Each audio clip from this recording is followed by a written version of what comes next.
پھر اس کے بعد جو ہے وہ یعنی افریقہ کے نیچے سے یہ گھوم کے جائیں اور اپنے پہلے اتحادی انڈیا سے جا کے جو ہے وہ اس کا ساتھ دیں. حالانکہ انڈیا کو جب سے چائنا نے جو ہے وہ دبوچا ہے تو انڈیا کے فیور میں نہ تو امریکہ نے کوئی ذکر کیا ہے، نہ ہی امریکہ کا جو دوسرا اتحادی تھا آسٹریلیا، اس نے کوئی اس میں کوئی آ کے کردار ادا کیا، اور نہ ہی اس کے جو ہے وہ تیسرے اتحادی نے. یعنی ٹوٹل یہ 4 ممالک ہو گئے، امریکہ، انڈیا، آسٹریلیا اور جاپان. تو ان 3 ممالک نے تو انڈیا کے فیور میں کوئی ایسا قدم نہیں اٹھایا اور نہ ہی کوئی ایسا بیان دیا. تو یہ ایک ڈیفیکلٹ صورتحال رہی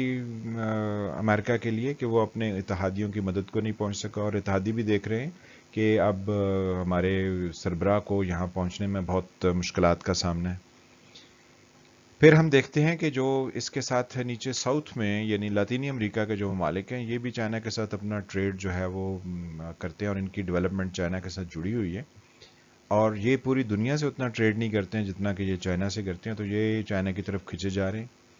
تو ان کو سمندر کے رستے جو ہے وہ چائنا نے اپنے ساتھ جوڑ لیا. تو امریکہ کے لیے یہ سب سے بڑی پریشانی ہے کہ اس کے بغل کے نیچے جو کنٹریز ہیں وہ اس کے ہاتھ سے نکلی جا رہی ہیں. پھر جاپان جو ہے اگر اس کے پاس چائنا اپنا یعنی کنٹرول بہتر کر لیتا ہے، اور یقینی طور پر اس نے کیونکہ امریکہ کو بھی کافی پیچھے پش کیا، تو جیپنیز جو ہیں وہ ڈائریکٹ چائنا کے انڈر کنٹرول یا اس کے پانیوں میں آ جائیں گے. تو جیپنیز وہ قوم ہے جس کے اباء و اجداد نے چائنیز لوگوں کے جا کے سر جو ہے وہ قلم کیے تھے اور ان کے ساتھ فٹ بال کھیلتے تھے. تو وہ اتنے تو بے وقوف نہیں ہے کہ وہ امریکہ کے ساتھ میں آ کے تو اب اپنی پرانی تاریخ کو دوبارہ سے دہرا لیں. تو وہ بہت احتیاط سے جو ہے وہ اپنی گیم کھیلیں گے، اور وہ دیکھ رہے ہیں کہ ان کو چائنا کے ساتھ جو ہے وہ کس حد تک اپنی جنگ کو لے کے جانا ہے اور پھر کہاں پر انہوں نے یو ٹرن لینا ہے. پھر یہاں آسٹریلیا اور یعنی چائنا کے ساؤتھ میں چھوٹے چھوٹے آسٹریلیا کے نارتھ میں آئی لینڈز ہیں. اگر یہاں پر ایک بحری بیڑا جو ہے وہ ہتھیاروں سے لیس کھڑا کر دیا جائے تو امریکہ جو ہے وہ اس پانی میں انٹر نہیں ہو سکتے، کیونکہ اس کو یہاں سے کوئی پیچھے سپورٹ اویلیبل نہیں ہوگی، اور آسٹریلیا جو ہے وہ اس پوزیشن میں نہیں ہے کہ وہ یہ سب کچھ جو ہے امریکہ کی مدد کے لیے اپنا سب کچھ داؤ پہ لگا دے. پھر اس کے ساتھ جو ہے یہاں جبوتی اور افریقہ کا جو ایریا ہے یہاں پر بھی چائنا آلریڈی یعنی موجود ہے، اور وہ امریکنز کو یہاں پر بھی بلاک کر سکتے ہیں. تو اصل میں جو اس وقت ایٹ پریزنٹ فوکس چل رہا ہے وہ اس ایریا میں چل رہا ہے، یعنی میڈیٹرینین میں. یہاں سے اگر آپ دیکھیں تو لیفٹ سے رائٹ اٹلانٹک اوشن میں سے امریکن سیدھے اپنے چہیتے اسرائیل کے پاس پہنچتے تھے. تو اب یہاں پر ان کا جو ہے یہ کالے کرتوت والا یورپ کے نیچے اسرائیل جو ہے وہ بلاک ہونے جا رہا ہے، کیونکہ اس کے اوپر جو ہے وہ ہمارا ترکی ملک اویلیبل ہے جو ان کو آج کل جو ہے ان کے دانت کھٹے کر رہے ہیں. تو اب ہمیں یہ سمجھنے کی ضرورت ہے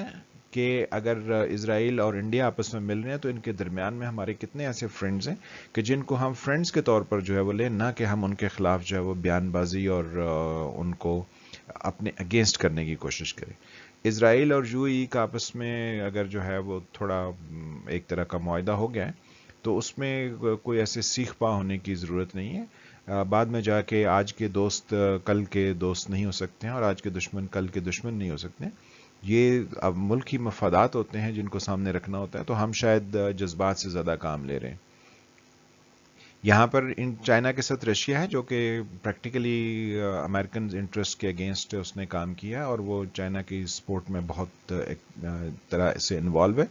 اور یہاں پر ہمارے تمام عرب کنٹریز ہیں، یعنی سعودی عربیہ ہے، یہاں پہ یو اے ای ہے، پھر اس کے ساتھ قطر ہے، پھر اس کے ساتھ بحرین ہے، پھر اس کے ساتھ عراق ہے، پھر اس کے ساتھ دوسرے سیریا ہے، اور یعنی چھوٹے جو عرب کنٹریز ہیں وہ سارے عمان اور یمن اور اس طرح کے یہ سب یہاں پر واقع ہیں. اب ہم پاکستان کے جو نمائندے ہیں، یعنی پاکستان کی گورنمنٹ کو سعودی عرب کے اگینسٹ اس طرح سے بیان دے کے اور پھر جو ہے وہ دھمکیاں دینے کے، یہ ہم نے بیچ میں جو ہے خرابی کا کردار ادا کر رہے ہیں. ترکی اور ایران اور عرب کنٹریز یا دوسرے اسلامی ممالک جتنے ہیں ان سب سے ہم اتنے ہی دوستانہ ہیں جتنے کہ ہم جو ہے وہ سعودی عرب سے یا ترکی سے ہو سکتے ہیں. لیکن ہم اگر ان کے درمیان جو ہے وہ برج کا کردار ادا نہیں کریں گے اور ہم بیچ میں جو ہے جذباتی قسم کی تقاریر کریں گے اور جذباتی انداز میں کہیں گے کہ آپ نے یہاں پر کچھ نہیں کیا تو ہم آپ کے اگینسٹ ہو جائیں گے، تو ہم وہ کردار ادا نہیں کر رہے ہیں جو ہمیں کرنا چاہیے، کیونکہ یہاں پر فرینڈ شپ کو ایکسٹینڈ کرنے کی ضرورت ہے اور اپنے مفادات کو آگے بڑھانے کی ضرورت ہے۔ اگر ہم عرب اور ترکی اور ایران کے درمیان ایک برج کا کردار ادا کریں تو ہم اپنے بہت سارے جو خوف ہم نے ارد گرد اپنے پال رکھے ہم اس میں سے نکل جائیں گے، لیکن تحمل سے سوچنا اور اس پر کام کرنا شاید یہ ہمارے قومی مزاج کا حصہ نہیں ہے۔ اب یہ ہمارا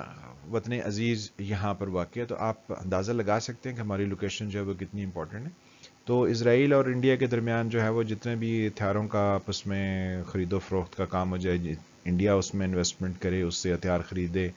اسرائیل کی اکانومی جو ہے وہ انڈیا کی یعنی ہتھیار بیچ کر اپنے نقصان کو پورا کرے، یا انڈیا جو ہے وہ یورپ میں جا کے فرانس سے طیارے لینے کی کوشش کرے، ہمیں اس پر پریشان ہونے کی ضرورت نہیں ہے، ہمیں صرف تحمل سے دیکھنے کی ضرورت ہے۔ اور گیم جو ہے وہ کیونکہ ہمارے کنٹرول میں اس وجہ سے ہے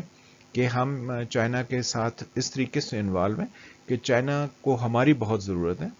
آف کورس ہمیں بھی چائنا کی ضرورت ہے، تو ہم اس پولیٹیکل انٹرسٹنگ گیم کو